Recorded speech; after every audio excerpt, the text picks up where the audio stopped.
तर आता आपण कोणता लेसन बघतोय? Lesson number 6 CBSE बोर्डचा life processes in animals.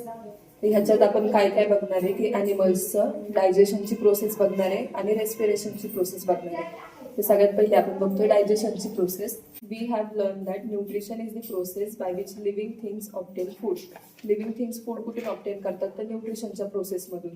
न्यूट्रिशनच्या प्रोसेसमध्ये काय होतं? जे काही लार्ज मॉलिक्युल्स जे आहेत, म्हणजे मोठं फूड जे आहे आपलं, त्याचं आपण स्मॉल पार्टिकल्समध्ये कन्वर्ट करतो, त्यालाच न्यूट्रिशन म्हणतात आणि ते मग ॲब्झॉर्ब होतं आपल्या बॉडीमध्ये.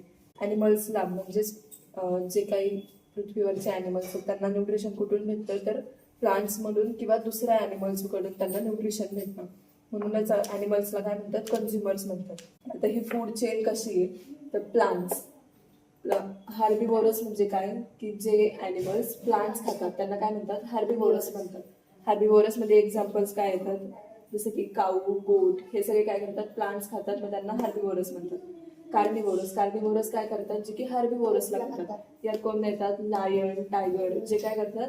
हार्बिवोरस ॲनिमल्सला म्हणजे काऊला, गोटला वगैरे त्यांची शिकार करून खातात, त्यांना म्हणतात कार्निवोरस ॲनिमल्स.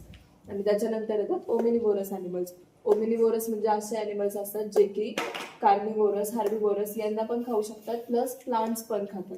सो ओमिनिवोरस प्लांट्स पण खातात आणि ॲनिमल्स पण खातात, सो त्यांना काय म्हणतात? ओमिनिवोरस. ओमिनिवोरसचं एक्झाम्पल काय येतं? ह्युमन्स किंवा बियर.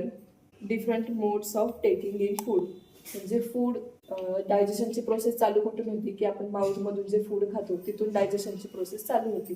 सगळ्यात पहिल्यांदा त्या प्रोसेसमध्ये काय येतं की ते फूड आपल्याला इनटेक करायचे. तर इनटेक करण्याचे जे काही मोड्स आहेत, कोणत्या कोणत्या मोड्सने ते फूड आपण इनटेक करू शकतो? तर टोटल 6 मोड्स आहेत. प्रत्येक ॲनिमलनुसार हे मोड्स चेंज होतात. तर सगळ्यात पहिला मोड कोणता आहे? चिविंग. चिविंग मध्ये काय होतं? This is the method in which food is first turn और crushed into smaller pieces and then take into body. Chewing मध्ये काय होतं? जे काय फूड आहे ते पहिलं माउथमध्ये घेतलं जातं आणि त्या प्रोसेसमध्ये काय होतं? त्याला क्रश केलं जातं, म्हणजे त्याचं बारीक पार्टिकल्समध्ये कन्व्हर्जन केलं जातं आणि त्याच्यानंतर ते बॉडीच्या आतमध्ये घेतलं जातं. सो ही प्रोसेस कुठं होती? चिविंगची प्रोसेस कुठं होती? माउथमध्ये होती. कोणते ॲनिमल्स चिविंगची प्रोसेस करू शकतात? ज्यांना दात आहेत, वेल डिफाईन्ड टीथ, ज्यांचे दात एकदम चांगले मोठे आहेत, म्हणजे मजबूत दात आहेत, तेच ते ॲनिमल्स, किंवा त्यांचं गम्स हार्ड गम्स आहेत, जसं की ह्युमन्स, काऊज, गोट, ते काय करू शकतात? चिविंगची प्रोसेस करू शकतात. सेकंड कोणची प्रोसेस आहे? Capturing and स्वॅलोविंग. कॅप्चरिंग म्हणजे काय? पकडणे, आणि स्वॅलोविंग म्हणजे गिळणे. पण हे ॲनिमल्स काय करतात की डायरेक्ट जे काही त्यांचं खाद्य आहे, जसं की काही इन्सेक्ट्स वगैरे जे आहेत त्याला फ्रॉग डायरेक्ट पकडतात आणि ते डायरेक्ट स्वॅलो करतात. ते त्यांना दात नसतात, सो त्यांच्या ह्याच्यात चिविंगची प्रोसेस येत नाही. आहे तसं होल जे काय ॲनिमल आहे वगैरे जे काही त्यांनी कॅप्चर केलेलं आहे ते direct as it is swallow करतात. एक्झाम्पल काय त्यात? जसं की स्नेक्स आहेत, लिझार्ड्स आहेत, फ्रॉग्स आहेत, ते कॅप्चर करतात. आता कॅप्चर कसं करतात? जसं बघा, ह्युमनची टंग जर बघायला गेलं तर ती टंग सगळ्यात महत्वाचं की जास्त मोठी नाहीये आणि स्टिकी सुद्धा नाहीये. तर ह्यांना कॅप्चर करण्यासाठी ह्यांची जी टंग आहे त्याचे स्ट्रक्चर असं बनलेलं असतं की ती टंग पूर्ण स्टिकी असते. सो त्यांच्या टंगला जर कोणता ॲनिमल किंवा काही जर जाऊन टच झालं तर ते डायरेक्ट स्टिक होतं त्यांच्या टंगला, आणि स्टिक झाल्यानंतर ते डायरेक्ट त्याला तोंडात घेऊन स्वॅलो करतात म्हणजे डायरेक्टली गिळतात त्याला ॲज इट इज. स्नेक्स कसं स्वॅलो करतात? तर स्नेक्सला त्यांचं जे जॉ बनलेलं आहे ते फ्लेक्झिबल बनलेलं असतं, सो ते डायरेक्ट काय करतात? स्वॅलो करतात. त्यांची टंग स्टिकी नसते, पण ते डायरेक्ट त्यांच्यापेक्षा कितीही पटीने मोठा ॲनिमल ते स्वॅलो करू शकतात. त्यांना ती स्वॅलोविंगची प्रोसेससाठी त्यांचा जॉ तसा फ्लेक्झिबल बनलेला आहे. Third, siphoning. Siphoning time, this is the method in which food is sucked off using a thin tube-like mouth called as the siphon. Animals such as butterflies and bees use this mode for intake. Butterflies आणि बीजच्या ह्यांना काय असतं? त्यांचं जे तोंड आहे ते कसं असतं? ट्यूब सारखं असतं. थिन म्हणजे पातळ असतं आणि ट्यूब लाईक स्ट्रक्चर असतं.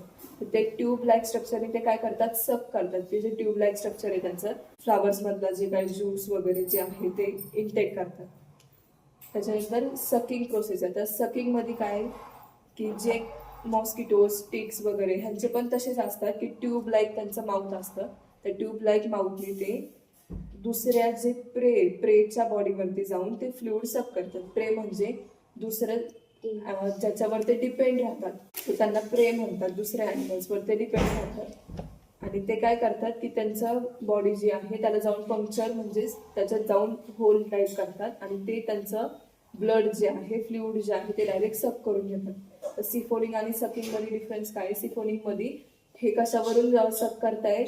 प्लांट्स वरून, फ्लावर्स वरून हे सक करतात. आणि सकिंग मध्ये काय होतंय की जसं मॉस्किटोज वगैरे आहेत हे डायरेक्ट दुसऱ्या कोणत्या जरी ॲनिमलचं ब्लड किंवा फ्लुइड जे आहे ते डायरेक्टली सक करतात. त्याच्यानंतर प्रोसेस काय आहे? तर हे कोणतं आहे? स्पॉन्जिंग, फिफ्थ वाली प्रोसेस आहे. तर स्पॉन्जिंग मध्ये काय होतं? This is the method in which food is first dissolved using secretions and then the food is sponged off. जे काय ॲनिमल्स आहेत, जसं की एक्झाम्पल आहे हाऊस फ्लाईज काय करतात? जे काय फूड आहे त्याच्यावर आधी त्यांच्या शरीरातून किंवा त्यांच्या तोंडातून ते काही सिक्रेशन्स प्रोड्यूस करतात. ते सिक्रेशन त्याच्यावर टाकतात. सिक्रेशन म्हणजे काहीतरी टाईपचं, आपली जशी लाळ आहे, आपल्या तोंडात लाळ सिक्रेट होती, तसं त्यांच्या ह्याच्यात वेगळ्या प्रकारचं लिक्विड सिक्रेट होतं. ते सिक्रेशन ते त्या फूडवरती टाकतात. जसं ते सिक्रेशन त्या फूडवरती पडलं तर ते फूड काय होतं? स्पॉन्जी टाईप होतं आणि ते स्पॉन्जी टाईप झाल्यानंतर मग ते त्या फूडचा इनटेक करतात. ह्याला काय म्हणतात? स्पॉन्जिंग. त्या फूडला स्पॉन्जी म्हणजे सॉफ्ट करायचं. त्याच्यानंतर आहे स्क्रॅपिंग मध्ये काय होतं? This is the method in which food is scraped off into small pieces.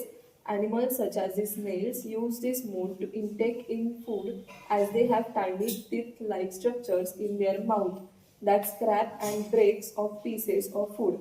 जसं की आता स्नेल्सला काय असतं? थिन एकदम त्यांचे छोटे छोटे टायनी टीथ असतात त्यांच्या. तर त्या टायनी टीथने काय करतात? ते जे काही फूड आहे त्याला स्मॉल पार्टिकल्स मध्ये कन्वर्ट करतात आणि त्याच्यानंतर त्या फूडचा इनटेक करतात. So all this method of taking in food is a part of first step in nutrition in animals. So nutrition म्हणजेच डायजेशनची जी प्रोसेस आहे, सो ह्या न्यूट्रिशनच्या प्रोसेसमध्ये हे जे काही सगळे स्टेप्स आहेत, हे काय फूड इनटेक करायचं. सगळ्यात पहिलं तुला जे फूड खायचंय वगैरे किंवा तू जे पुढे शिकणार आहे की फूड कसं पचतं वगैरे, तर त्याच्यासाठी सगळ्यात पहिलं काय? फूड एंट्री तर केली पाहिजे फूडने. सो ह्या सगळ्या प्रोसेस आहेत ज्या प्रोसेसने फूड बॉडीमध्ये एंटर करू शकतं. सो सगळ्यात फर्स्ट प्रोसेस न्यूट्रिशन सायकलची कुठून चालू होती? तर टेकिंग इन फूड सगळ्यात पहिलं घ्यायचं आहे आपल्याला. सो ही काय फर्स्ट न्यूट्रिशन सायकलची प्रोसेस आहे.